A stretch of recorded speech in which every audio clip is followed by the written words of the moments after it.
mais um dia juntos, momento em que nos encontramos para conversar sobre temas bacanas que informam, orientam e edificam a nossa vida. Eu amo esse momento. E você? Também? Você é dos que tem nos mandado mensagens dizendo que é abençoado pela programação da Boas Novas? Muitíssimo obrigada pelas suas mensagens, pelo seu retorno. Eu gosto de dizer também para vocês que isso nos fortalece, isso nos encoraja a caminhar e a estar 24 horas por dia aí, pertinho de você. E você sabe que você pode assistir a Rede Boas Novas de televisão, pelo sinal aberto de televisão, mas também pela internet no site www.boasnovas.tv.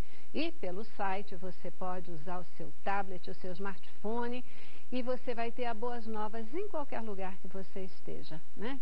Dentro de casa, fora de casa, na escola e em qualquer lugar do mundo. Isso é muito bom, isso é uma bênção que nós também agradecemos a você que tem orado pela Boas Novas, que tem contribuído com a Boas Novas, inclusive financeiramente, porque você sabe o tamanho do desafio que é fazer uma televisão com princípios cristãos. Mas nós estamos aqui falando sobre os temas que você quer ouvir. E se você quiser que um tema seja discutido aqui no Cabeça para Cima, é só mandar a informação para a gente, que a nossa produção vai correr atrás, vai convidar convidados bacanas e a gente vai refletir sobre o tema que você quiser. Muitíssimo obrigada pela sua audiência. Pois é, né? Nem tudo que a gente considera óbvio é, de fato, tão óbvio assim. Por exemplo, quando a gente fala na questão do momento presente do mundo. Quando a gente quer entender o presente, não tem jeito, a gente tem que dar uma olhadinha para trás, entender o passado, fazer a recomposição histórica para poder entender o momento atual. Ciências como, por exemplo, a geologia e a geografia, elas só podem ser entendidas plenamente se a gente olhar para trás, entender os eventos que modelaram a Terra. E aí a gente vai entender o que está acontecendo com a Terra hoje. Por exemplo, você já parou para pensar, por exemplo, de repente se pegou pensando no dilúvio? O que é o dilúvio? Como é que o dilúvio aconteceu? E o milênio? Você entende a história do milênio? Sabe o que é o milênio? Qual o seu propósito e qual a relação do milênio com o dilúvio? Será que tem relação? Será mesmo? Pois é. No Cabeça para Cima de hoje, nós vamos conversar sobre relatos bíblicos que são verdadeiras curiosidades. Fica conosco. Começamos com o informativo e olha, tem um time especial para falar conosco sobre curiosidades bíblicas. A ciência e a religião, por muitas vezes, têm versões diferentes para os mesmos fatos. E em muitas questões, as teorias dos cientistas se opõem ao que a Bíblia diz.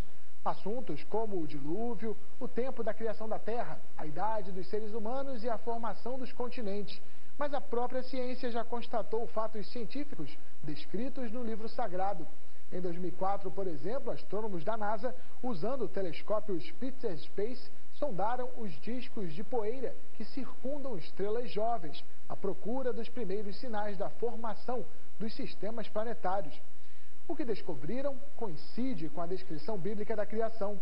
A pesquisa comprova o versículo 2 do primeiro capítulo de Gênesis, que diz que o nosso planeta era sem forma e vazia e que havia trevas sobre a face do abismo. Dados coletados pelo satélite científico da agência americana levaram à conclusão de que planetas como a Terra se formam na escuridão e detritos da sua estrela central, o nosso Sol, coincidindo com a descrição do livro de Gênesis, que prega que o planeta era sem forma e vazio nos estágios iniciais de desenvolvimento. Os dados da NASA mostram ainda que a luz surgiu lentamente, em etapas, na forma exata que foi descrita em Gênesis, e fazendo a passagem bíblica ser reconhecida como cientificamente precisa quando lida no contexto da sua linguagem original, o hebraico. É isso aí, né? Hoje a gente vai conversar com você sobre curiosidades bíblicas, entendido curiosidades não necessariamente como coisas sem sentido ou coisas que elas não sejam reais. Curiosidade significa uma coisa curiosa, né? Uma coisa que chama a atenção e que muitas vezes nos leva até a pensar que elas possam não ser reais. A Bíblia, ela está cheia de coisas dessa forma e muitos questionamentos são feitos. Há quem diga que a ciência facilmente explica as questões que estão colocadas na Bíblia. Mas será que é a ciência que explica a Bíblia ou é a Bíblia que explica a ciência? Vamos falar no Cabeça para Cima de hoje sobre curiosidades bíblicas, algumas coisas bacanas que certamente já passaram pela sua cabeça. Para conversar conosco, eu recebo aqui no estúdio Djalma Correia Pinho, ele que é doutor em Filosofia da Teologia, é também escritor e pastor da Assembleia de Deus Vitória em Cristo, aqui na Barra da Tijuca, no Recreio dos Bandeirantes. Obrigada por voltar aqui do Cabeça para Cima conosco. Uma honra estar aqui, eu agradeço mais uma vez estar participando, né, desse programa tão abençoado. Isso aí, pastor. Também conosco, Renato Maia. Ele que é professor de Bíblia no Seminário Teológico Betel, é também pastor da Igreja Batista 15 de Novembro, em Guadalupe, aqui no Rio de Janeiro. Muitíssimo obrigada por estar aqui no Cabeça para Cima, pastor. Eu que agradeço o convite. Isso aí. Espero poder contribuir. Certamente, né? Professor de Bíblia vai nos ajudar aí a entender as curiosidades bíblicas.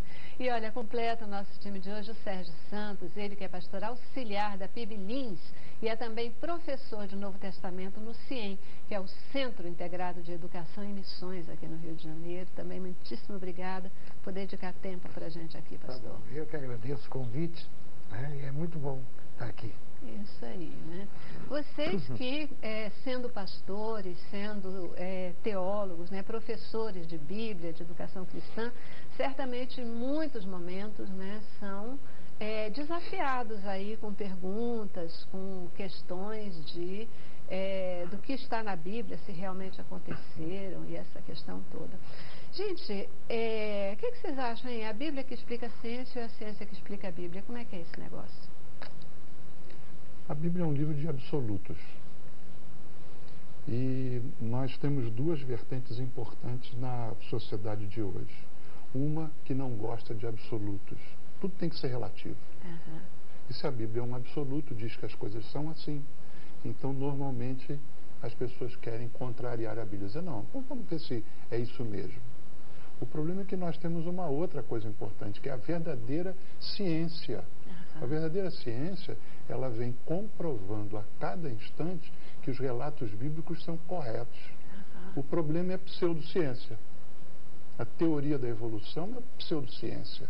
Ela não é científica de forma nenhuma, porque ela não comprova nada, ela contraria leis científicas, como a lei da conservação da energia, e por aí vai, várias questões. O acaso da formação de vida numa sopinha fundamental há bilhões de anos e sairmos nós com pâncreas, fígado e olho, isso é algo que precisa de muita fé e não ciência. É verdade, é verdade. A verdadeira ciência tem sempre comprovado os relatos bíblicos. Bacana, bacana. Dentro desse contexto, né, das curiosidades bíblicas, de coisas que aparecem na Bíblia e que hoje a gente diz como é que pode, né? A Bíblia fala, sempre quando ela relata, né, os heróis da fé, homens que viveram antigamente, ela fala em homens que viveram 100 e tantos anos, 200 anos, tanto tempo assim. Isso é fato, isso é uma linguagem figurada. Como é que é essa história? Primeiro assim, né, eu agradeço estar aqui do lado desses professores e mestres aqui, porque tenho certeza que juntos nós podemos somar bastante. Mas eu separei uma palavra em 2 Pedro 3:6 para responder isso que você acabou de colocar aqui agora, porque a maior preocupação nossa é com essa pseudociência. Uhum. É com a ideia de desconstruir a Bíblia e a existência de Deus e relativizar tudo e fazer com que a Bíblia seja um livrinho de coisas fantasiosas. E essa é a sua pergunta. Será que é fantasia? Será que é a realidade? A Bíblia é real, ela não é só um livro de regra e fé para a gente, ela é absoluta e a gente não só crê, mas como vê a ciência todo dia comprovando ela. E por que que isso acontece? Nosso professor de missões ele vai falar isso com muita clareza. No final dos tempos, diz esse texto aqui, sendo primeiro isso, que nos últimos dias virão escarnecedores andando segundo as suas próprias concupiscências, seus próprios desejos, e dizendo, onde está a promessa da vinda de Deus? Quer dizer, esnobando a Cristo e a volta dele. Porque desde que os pais dormiram, todas as coisas permanecem como desde o princípio da criação. É isso que eles dizem. Desde o início da criação até agora, nada mudou no planeta. Está a mesma coisa. Isso é para esconder uma intervenção divina no planeta. Mas o que eles querem esconder? Aí o texto diz. Eles voluntariamente ignoram isso, que pela palavra de Deus, já desde a antiguidade existiram os céus e a terra, que foi tirada da água e do meio da água subsiste, pelas quais coisas pereceu o mundo de então coberto pelas águas do dilúvio. Eles querem esconder o fato do dilúvio. Por que a ciência tenta esconder o fato do dilúvio? Porque quando eu escondo o dilúvio, eu encontro um monte de coisas na Terra que só é explicado com bilhões de anos. Eles usam uma corrente de pensamento científico que é chamado de Arrow of Time, flecha do tempo. Se eu lanço uma flecha daqui e eu imagino que ela saiu numa velocidade, ela tem uma velocidade constante, o que ela saiu daqui, aonde eu parar no meio, eu vou saber de onde ela veio e para onde ela vai. Só que isso é um ceteris paribus da economia. Isso é se tudo acontecer de maneira normal. Mas não é assim que acontece. Eu não posso dizer que daqui a Barra eu vou levar meia hora. Porque eu posso pegar trânsito, eu posso pegar uma intervenção. Claro. E a Terra teve uma intervenção. Por causa do pecado, 4.400 anos atrás, o dilúvio veio. E quando o dilúvio veio, a Terra mudou completamente a configuração dela.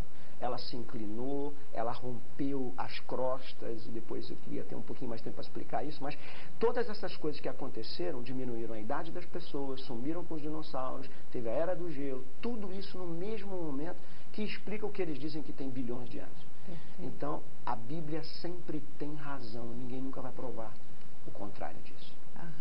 Eu quero fazer uma observação na sua palavra, porque antes da gente voltar para a pergunta, né, sobre essa questão da idade das pessoas, né, porque é interessante como a gente percebe, já está escrito na Bíblia, mas a gente percebe nos tempos atuais essa tentativa de se transformar a Bíblia num livro qualquer, num livro como outro qualquer, num livro histórico, num livro de relatos, etc., num livro como outro qualquer. Interessante que há poucos dias eu vi uma matéria, agora eu não vou lembrando onde é, porque eu lembrei desse fato a partir da sua palavra, mas de se tentar tirar a Bíblia das bibliotecas, das universidades, etc., né? Por que tirar a Bíblia? Ainda que ele fosse um livro meramente histórico, por que tirá-lo das universidades? Por que tirá-lo das bibliotecas? Que ele é religioso e não histórico. Pois é, mas se é uma leitura, se é um livro, ainda que religioso, que vem para formar mentes, para desafiar mentes, por que tirá-lo? Eu quero voltar à questão da verdadeira ciência. Sim. Nós temos uma ciência chamada arqueologia, que era, no século XIX, uma simples pesquisa de material antigo. Depois, com a estratigrafia, a moderna ciência da cerâmica, se tornou uma ciência real. Nós temos no Museu Astoniano, em Oxford, em Londres, uma descoberta arqueológica fantástica chamada Prisma de Weld Blundell, entregue por Weld Blundell ao Museu Astoniano, que é de uma faculdade. Nesse prisma, ele conta uma história interessante e dá para ver, se você procurar pela internet, você encontra no próprio site do Museu Astoniano, tem lá a foto do prisma de Weld Blundell. Ele foi feito em cuneiforme acadiano, em 1800 a.C., mais ou menos a época que o povo hebreu já estava como escravo, antes de Moisés, portanto. E ele lista os reis sumérios, e ao final da lista de reis sumérios, ele diz, e o dilúvio varreu a terra. Isso é um documento científico, isso Isso é uma descoberta antiga. Tem mais. Ele ainda diz, eu tenho os dados aqui, que 8 soberanos antes do dilúvio reinaram na Mesopotâmia. O reinado mais curto é de 18.600 anos. E isso é uma descoberta arqueológica, não foi inventado agora. É uma ciência em que se faz... e o mais longo de 43.200 anos. Ora, se a gente encontra um documento como esse, arqueológico, descoberto, né, na antiga Suméria, guardado até hoje, que diz que a vida na Terra era longa, por que a Bíblia está errada quando diz que Matusalém viveu quase 1000? É menos do que atesta o prisma de Blundell. É verdade. Isso é ciência. Essa é a ciência que comprova os fatos bíblicos de maneira real. Aham. Quando você fala de ciência, é bom definir ciência, isso é legal. Ciência é quando você pode testar alguma coisa ou experimentar alguma coisa. Claro. A Bíblia é um livro histórico, de experiências. Experiências é experimento. Experimento é científico. Então a Bíblia, o que ela não é? Ela não é religiosa. Aham. A Bíblia não é religiosa, nem foi escrita com esse conteúdo. Ela sempre foi escrita no sentido histórico, no sentido de se contar uma história. Ali não tem crenças. Ali tem fatos e coisas que as pessoas viram e experimentaram. Então a Bíblia é científica. O fato de querer transformar a Bíblia num livro religioso é a tentativa de descredenciar o criacionismo, que é a ciência criacionista. Que são os cientistas, que existem vários nos Estados Unidos, no Brasil, em tantos outros lugares, que vão atrás e usam muito a arqueologia, que é a base desses estudos, para justificar e comprovar aquilo que a Bíblia diz que é real. Perfeito. Pois é, gente, aqui a gente tem uma coisa assim, né, que é essa corrida do tempo. Então, de vez em quando a gente vai dar uma paradinha, mas a gente para e volta rapidinho, tá bom? Eu já preciso fazer o nosso primeiro intervalo e eu volto com vocês. Eu queria saber se os dinossauros, eles realmente existiram. Como é que eles sumiram? Por que eles sumiram, né? Os homens lá no início, lá no Jardim do Éden, e logo depois, eles eram só vegetarianos ou eles também comiam carne? Por que essa história? E em que momento se começa com a questão de outro tipo de alimentação que não apenas os vegetais? São curiosidades bíblicas, coisas que estão lá na Bíblia. Queria saber se vocês conseguem responder essas questões, tá bom? Vou para o intervalo, mas eu volto já já. Cabeça pra cima.